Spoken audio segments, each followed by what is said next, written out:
동서고금의 모든 사람들은 남들보다 더 높아지려 하고 남들보다 더 나아지려 하는 욕망을 누구나 다 가지고 살아왔습니다. 이는 옛날이나 오늘날이나 마찬가지입니다. 어느 시대 어느 지역에 누구나 권력에 대한 욕망이 있고 남들을 부리며 남들 위에 높은 지위, 많은 재물, 존경받는 자리, 그런 일들을 쫓으며 살아온 것이 사실입니다.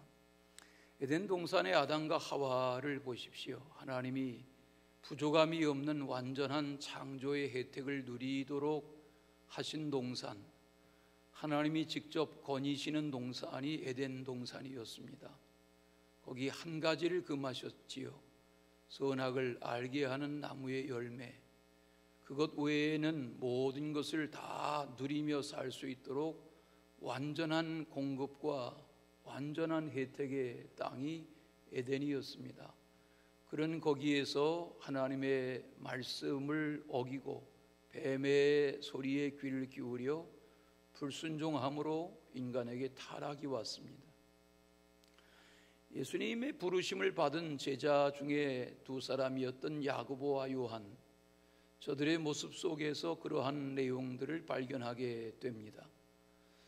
때가 되면 예수님이 세상적으로 대단한 지위를 누리실 것이고 그때에 야고보 요한이 우리 둘을 한 사람은 우편에 한 사람은 좌편에 자리 잡게 해 주십시오, 그런 요구를 한 적이 있습니다.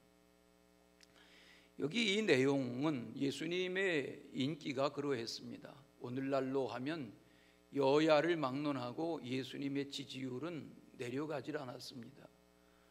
물론 예수님을 못마땅하게 여기는 이들이 더러 있었죠. 바리새인, 서기관, 대제사장들. 그러나 그 외의 세상의 모든 사람들은 예수님을 흠모했습니다. 예수님을 만나보고 싶어 했고 예수님을 존중했습니다. 예수님은 가시는 곳마다 각색 병자를 고치시고 그 당시 귀신 들린 사람들이 많았는데 귀신을 내어 쫓아 건강을 회복시켜 주시고 심지어는 죽은 자를 살리시고 배고픈 무리들에게 필요를 채우시되 배부르게 하고 오히려 남는 것이 있을 정도로 풍요를 혜택으로 주셨던 그 베세다 광야의 저녁나절에 광야에 배불리 먹은 무리들이 저 예수를 임금 삼자 이렇게 입에서 입을 모아 갔던 장면을 우리는 압니다. 예수님은 못 들은 척 하시고 가만히 산에 올라 그 밤에 기도하셨습니다. 야고보와 요한이 오늘 말씀 가운데 보면 37절, 주의 영광 중에서 우리를 하나는 주의 우편에 하나는 주의 좌편에 앉게 하여 주옵소서, 이렇게 요구한 내용은 복음서 중에 마태복음에만 한 번 더 나옵니다. 마태복음 20장 20절 이하에 보면 예수님의 어머니의 여형제인 이 세베대의 아내 야고보와 요한의 어머니는 예수의 이모님인데 그 야고보와 요한의 어머니인 예수의 이모님이 나서서 내 두 아들 야고보와 요한을 때가 되면 좌편과 우편에 잘 자리 잡게 해달라 하고 특별히 부탁했던 장면으로 설명해 주고 있습니다. 그때 예수님께서 교훈하신 우리가 잘 아는 교훈이 이 말씀이지요. 43절 44절에 보시면 너희 중에 누구든지 크고자 하는 자는 너희를 섬기는 자가 되고 너희 중에 누구든지 으뜸이 되고자 하는 자는 모든 사람의 종이 되어야 하리라. 이 말씀은 하나님의 아들이 인자로 이 세상에 보냄을 받은 사람의 몸을 입고 이 땅에 오신 목적이 무엇인지에 대하여 이 때를 놓치지 않고 가르쳐 주신 교훈하신 말씀이 바로 이것입니다. 인자가 온 것은 이라는 말은 하나님의 아들로서 내가 이 세상에 보냄을 받은 목적은 그런 뜻이죠. 뭘 교훈하셨습니까? 첫째는 종의 삶을 살기 위하여 인자가 이 세상에 왔다. 그런 말씀을 하시죠. 예수님은 하나님의 아들이십니다. 하나님이 이 땅에 사람의 몸을 입고 보냄을 받게 하신 분이 예수님이시죠. 그러나 그는 반면에 하나님의 아들이시며 보냄을 받은 종입니다. 이사야서 42장에 하나님의 아들의 오심을 예언하는 메시아 예언이 있는데 거기 시작되는 1절의 표현이 그것입니다. 내가 붙드는 나의 종. 이렇게 장차 보냄받을 하나님의 아들을 하나님이 나의 종이다 이렇게 표현하신 것을 봅니다. 여기 종, 둘로스라는 말은 노예라는 말입니다. 예수님 당시 로마 시대에는 6천만 명 정도의 노예가 있었다고 합니다.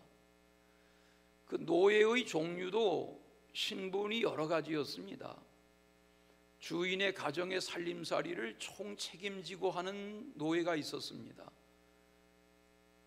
애굽에 끌려갔던 요셉이 그런 신분이었습니다. 어떤 종은 주인의 그림자처럼 수행비서 역할을 하며 따라다니는 그런 종도 있었습니다. 어떤 종은 집안에 청소하고 빨래하고 음식을 만들고 허드렛 일하고 온갖 일들을 맡아 하는 그런 종들도 있었습니다. 이렇게 역할이 다 다르지만 종입니다. 노예입니다. 하인은 때가 되면 풀려날 수 있지만 종은 종신입니다. 주인이 행복하면 종도 행복하고 주인이 불행하면 종도 불행해지는 겁니다. 종이라는 신분은 주인과의 관계가 아니고는 설명할 수 없는 신분이 종입니다. 사도 바울도 자기 자신을 그리스도의 종이라고 소개한 바가 있습니다. 요즘 바울의 서신서를 열심히들 쓰고 계실 텐데 로마서 1장 1절에 보면 그 시작이 예수 그리스도의 종 바울은 이렇게 예수님과 자신의 관계를 자신은 사도이기도 하지만 예수님을 만난 후에 예수님의 부름을 받은 보냄을 받은 이방 선교의 사람으로 파송을 받은 예수의 종이다 이렇게 자기를 소개하는 것을 봅니다. 여기 예수 그리스도의 부르심을 받은 사도로서의 그의 삶, 여기 종이라는 이 둘로스라는 말은 데오라는 말에서 나온 말입니다. 이 데오라는 말은 묶는다, 족쇄를 채운다 그런 뜻입니다. 그러니까 종이라는 신분은 자유가 없습니다. 주인에게 종속되어 있고 주인에게 그의 생명과 건강과 일상이 붙잡혀 있는 신분이 종입니다. 예수님의 말씀 중에 누가복음에 보면 12장 37절에 주인이 와서 깨어있는 것을 보면 그 종은 복이 있으리로다 이런 표현이 있습니다. 그러니까 이 종이라는 신분은 주인에게 속해서 주인의 분부한 하라 하는 일을 성실하게 책임감 있게 밤낮 없이 주인을 위하여 해야만 하는 신분이 종입니다. 마태복음 25장에 5달란트, 2달란트, 1달란트 받은 종의 비유를 하시죠. 종입니다. 주인이 종들에게 달란트를 맡기고 먼 곳에 갔습니다. 언제 온다 하지 않았습니다. 그런데 오늘날 갑자기 와서 보니까 2달란트 받은 종은 칭찬받을 만하게 살아가고 있었습니다. 갑절에 상급을 줍니다. 칭찬합니다. 그러나 1달란트 받았던 종은 게을렀습니다. 악했습니다.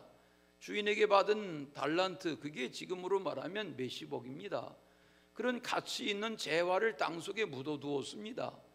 그걸 주인에게 내어다 놓았을 때 주인이 책망합니다. 그리고 바깥 어두운데 내어 쫓아 울며 이를 갈게 하라 추방해버리는 장면을 봅니다. 종은 주인의 뜻을 잘 헤아려서 주인의 뜻대로 충성하며 살아가는 자가 종입니다. 종으로 이 땅에 보냄을 받은 하나님의 아들 예수 그리스도는 종으로서의 삶을 사셨습니다. 요한복음 17장에 보면 예수님의 마지막 기도가 전체 요한복음 17장에 담겨 있죠. 거기 말씀 중에 4절에 보면 아버지께서 내게 하라고 주신 일을 내가 이루어 아버지를 이 세상에서 영화롭게 하였습니다. 그런 기도를 합니다. 무슨 내용입니까? 나는 종으로 보냄을 받은 그 종의 사명을 온전하게 성실하게 이날까지 잘 감당해 왔습니다. 그런 기도를, 그런 보고를 드리는 것입니다. 예수님은 종으로 보냄을 받은 사명을 다 이루셨습니다. 예수님을 향한 하나님의 뜻을 이루셨습니다.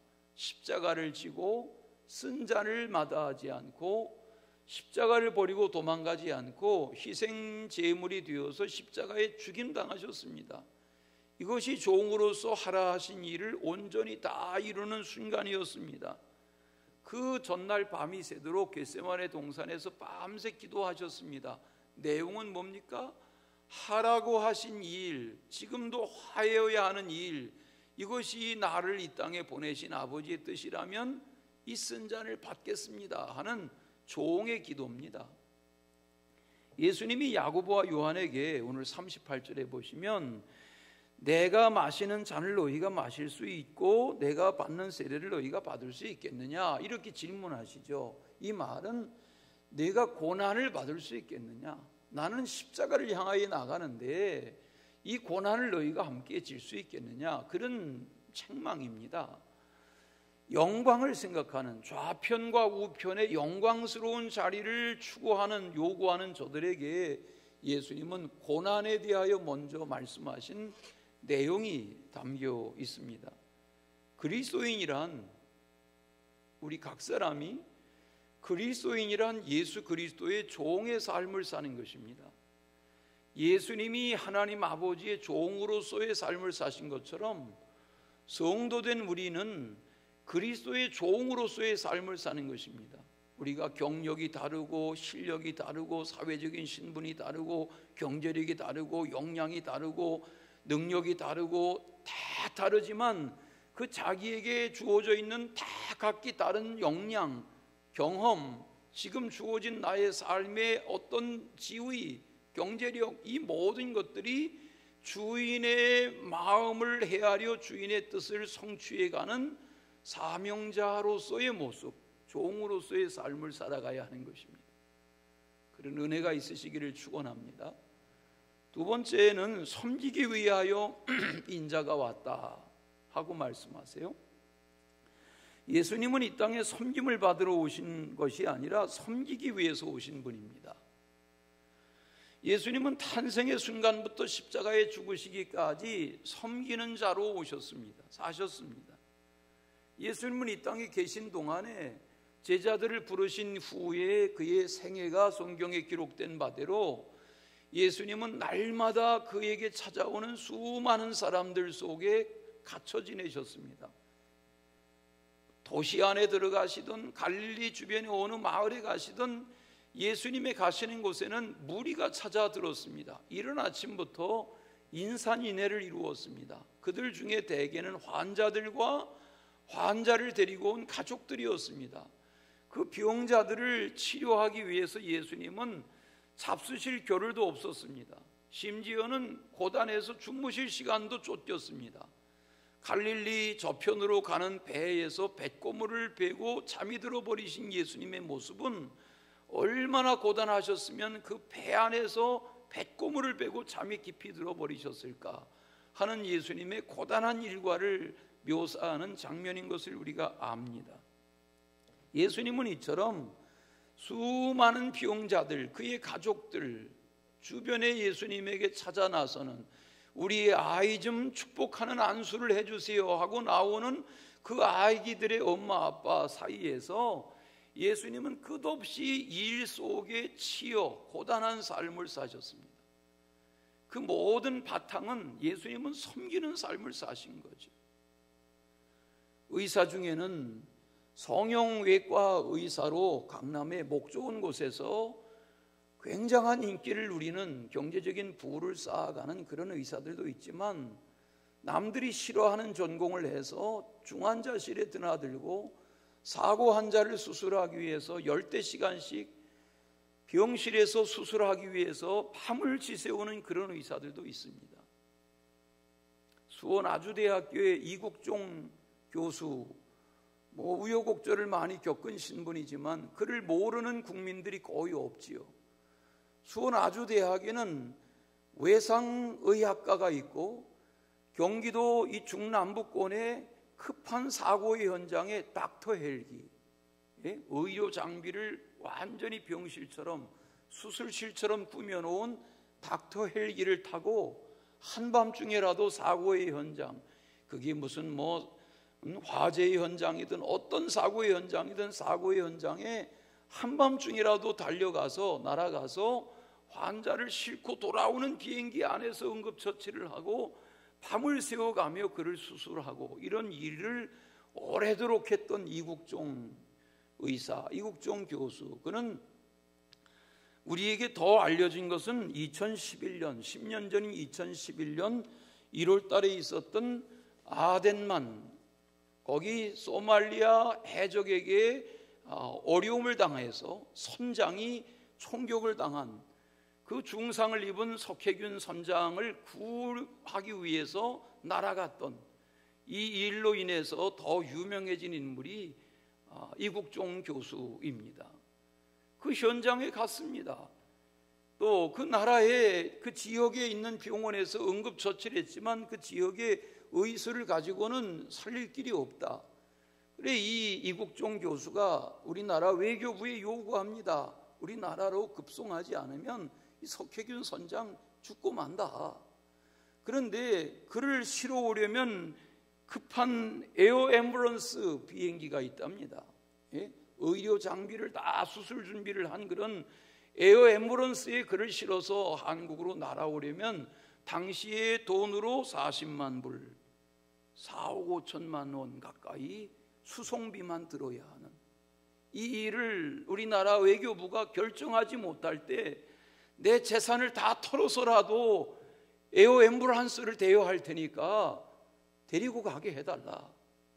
이렇게 강력하게 요구해서 외교부가 나서서 공동 보증을 하고 이렇게 해서 급하게 우리나라에 모시고 와서 총상에 입어서 다 엉망이 된 몸을 수술하고 살려낸 그런 일들로 알려진 인물이 석혜균 선장입니다. 석혜균 선장을 구한 이국종 의사입니다. 여러분, 예수님은 사람을 살리는 일이라면 병에서 살리고 귀신에서 노임을 받게 하고 죽은 자를 살려내고 인생들에게 하나님의 위로를 전하는 현장이라면 예수님은 저들을 섬기는 일을 위해서 자신의 하루하루의 일과를 다 쏟아 부으셨습니다. 마가복음 9장에 보면 예수님의 제자들이 서로 크게 논쟁한 사건이 기록되어 있습니다. 거기 가버나움의 어느 집에 들어가신 후에 예수님이 제자들에게 길거리에서 제자들끼리 서로 논쟁한 사건을 아신 예수님이 거론하셨습니다. 너희가 길에서 서로 토론한 내용이 뭐냐? 이렇게 나중에 가버나움 어느 집에 들어간 후에 제자들에게 물으셨습니다. 그때 제자들이 서로 다 입을 막고 묵묵했습니다. 아무 말을 못했습니다. 왜? 좋은 대화한 게 아니니까. 서로 제자를 낳았다 하고 12제자가 서로 심자랑하고 지위다툼하고 그런 일을 예수님이 아시면서 물으시니까 제자들이 다 입을 봉하고 있었습니다. 이게 마가복음 9장에 나오는 내용인데 그때 35절에 보면 예수님이 이런 말씀을 책망조로 교훈조로 제자들에게 하셨습니다.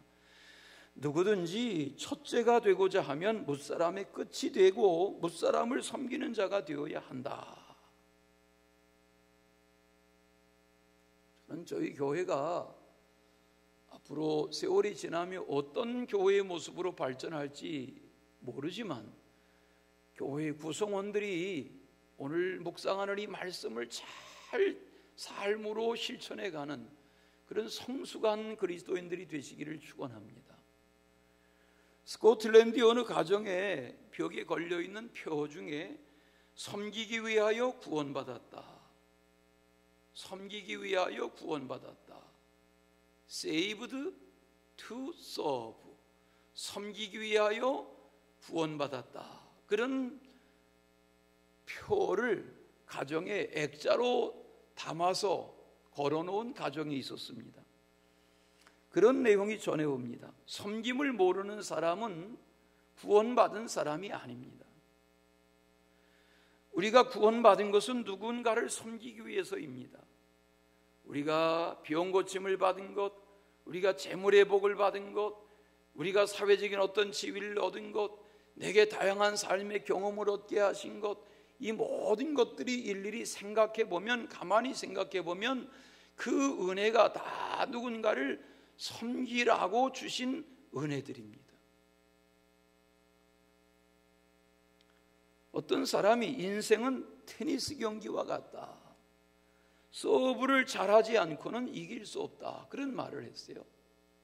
테니스, 탁구도 마찬가지지만 테니스 경기라는 것이 서브를 잘하면 점수가 올라가기 시작하죠. 서브라고 합니다. 서브. 그야말로 서브입니다. 서브가 뭡니까? 섬기는 겁니다. 물론 상대방을 어려움에 빠지게 하는 서브가 많지만, 서브는, 경기는 그러하지만 서브라는 그 용어는 섬기는 겁니다. 우리는 세상을 살면서 가정에서도 마찬가지, 직장에서도 마찬가지, 어디에서든 그 섬기는 생활, 그것이 자기를 말하는 것입니다. 요한복음에 보면 13장 15절에 내가 너희에게 행한 것 같이 너희도 행하게 하리하여 본을 보였다. 이 말씀이 예수님 죽으시기 전날 밤에 제자들의 발을 씻기면서 교훈해 주신 말씀이 이 말씀입니다. 필리핀에 어느 부잣집 아들이 은혜를 받고 신학교 들어갔습니다. 신학교에 들어가니까 화장실을 쓸 수가 없습니다. 왜? 자기는 대골 같은 집의 왕족처럼 부자의 아들로 나서 자랐는데, 신학교 화장실, 신학교 건물이라는 것이 기숙사가 그렇고 화장실이 지저분하기가 짝이 없었습니다. 우리가 동남아 지역의 열악한 환경에 가보면 아시는 것처럼 그때 이 부잣집 아들이 당당하게 학장실에 찾아와서 요구했습니다. 학장님, 화장실이 지저분해서 쓸 수가 없습니다. 그래? 알겠다. 학생이 돌아왔습니다. 그런데 어느 날 급하게 화장실에 들어가려고 하는데 막 화장실을 물청소하는 소리가 들렸습니다. 누군가 보니까 학장님이 팔을 걷어붙이고 화장실 청소를 하고 있습니다. 이 학생이 당황했습니다. 아니, 학장님이 청소를 하세요? 더럽다고 여기는 사람이 청소하는 거야, 학생. 자네가 보기에는 이 화장실이 더럽지만 우리 신학교의 대개의 학생들은 이런 환경에서 자랐고 이런 환경에서 살아왔기 때문에 익숙한 환경이야. 내가 더럽다고 여기니까 내가 청소하는 거야.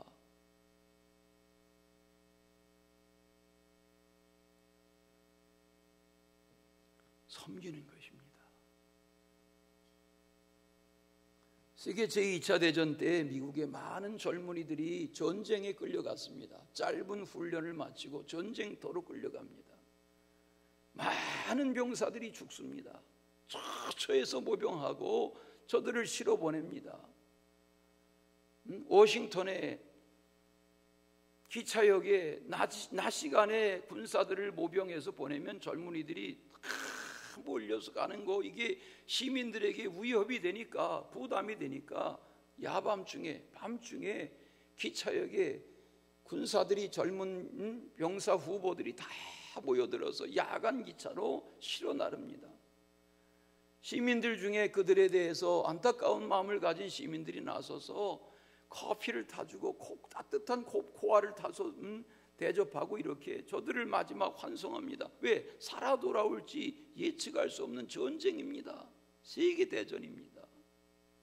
그런데 거기 누가 나이 많은 할아버지가 중절 모자를 눌러쓰고 목도리를 하고 휠체어를 타고 불편한 몸으로 휠체어를 움직이는 것도 어려운데 잔에다가 쟁반에다가 코코아 몇 잔을 타가지고 다니면서 기차 타려고 준비하는 젊은이들에게 코코아를 나누어 줍니다. 어슴푸레한 역의 그 불빛에 보니까 한 젊은이가 보니까 프랭클린 루즈벨트 대통령하고 너무 비슷하게 생기신 거예요. 그래서 말을 걸었습니다. 혹시 대통령이 아니십니까? 맞아요.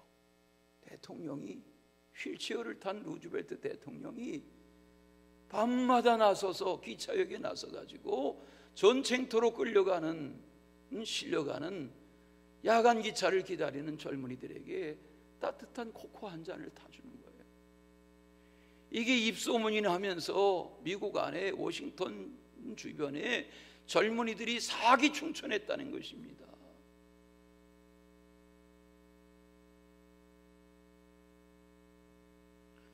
예수님은 오늘 말씀에서 말씀하세요. 누구든지 으뜸이 되고자 하는 자는 모든 사람의 종이 되어야 한다.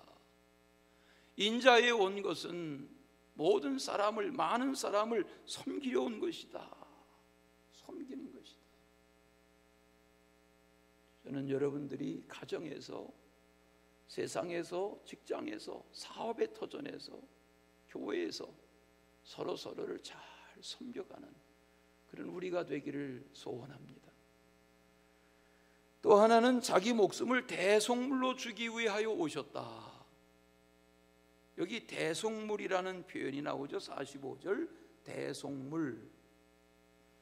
여기 대속물이라는 뉴트론이라는 말은 노예를 자유하게 해주기 위하여 갚아주는 보석금, 그 뜻입니다.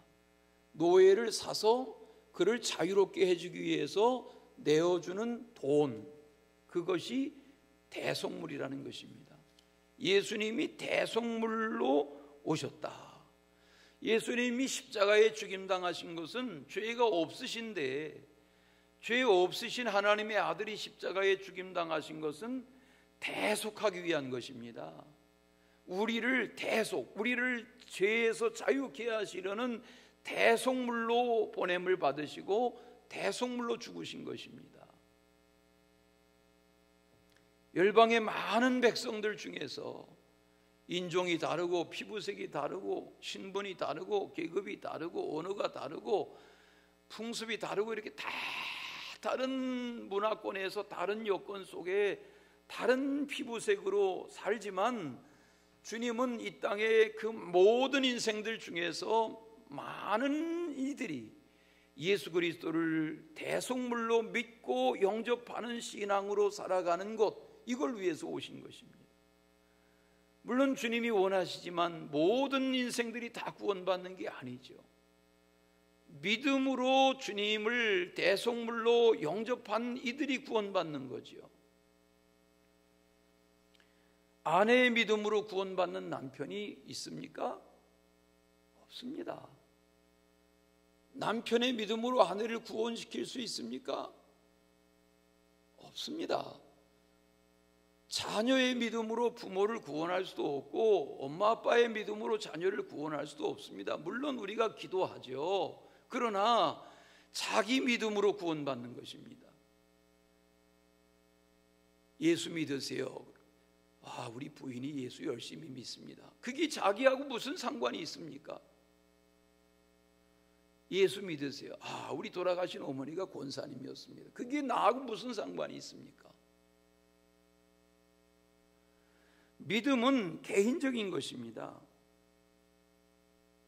요즘 모임에 가도 식사를 안 하니까 몇 주 전에 아침 감리사 모임에 가려고 새벽기도 후에 출발하면서 콩나물 국밥을 하나 사 먹었습니다. 그리고 출발했는데 콩나물 국밥집에 가니까 옆에 저보다 그저 몇 살 오히려 나이가 더 들어 보이는 그런 남자분 세 분이 이른 새벽부터 산행할 복장을 하고 따로따로 친구들끼리 모였어요.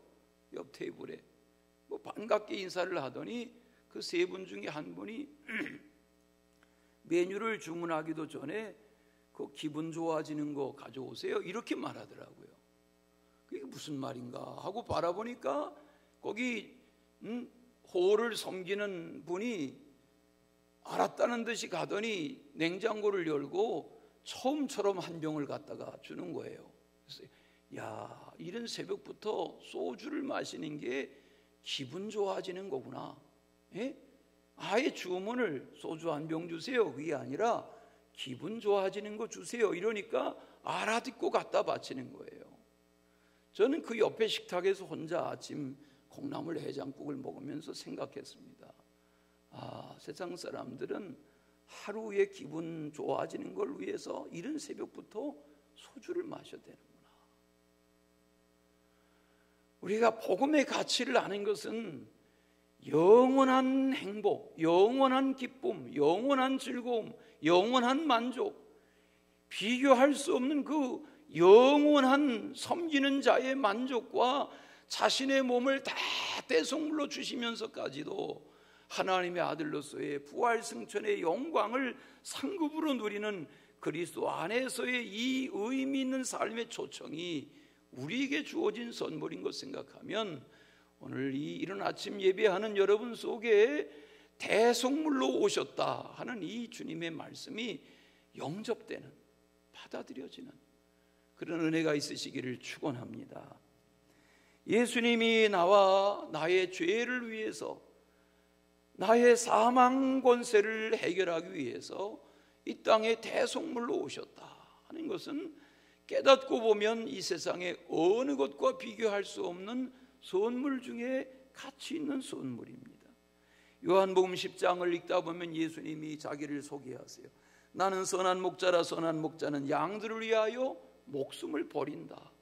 그 목숨을 양을 위하여 버리는 목자의 신분이 대속자의 모습인 것이요.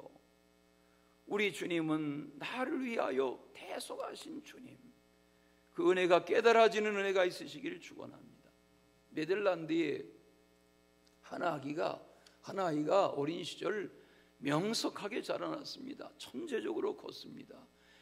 해박하고 논리적이고 사력 있고 누구에게나 총애를 받았습니다. 나중 그는 상담학을 공부하고 하나님도 잘 믿었지만 학자가 됩니다. 미국에 건너갑니다. 나중에는 예일 대학의 교수로 지냅니다.